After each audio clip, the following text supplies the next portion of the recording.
लोग आ गए हैं आज खरसिया के rock garden sport club, sport club. बच्चे मस्ती करते हुए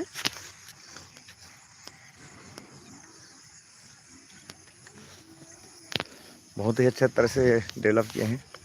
डेवलप होता जा रहा है।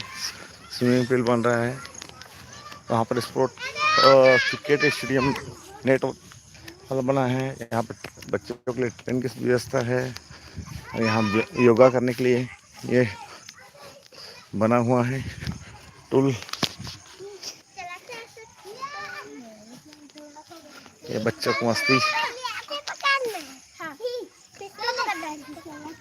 गिरना मत रहे बच्चे लोग।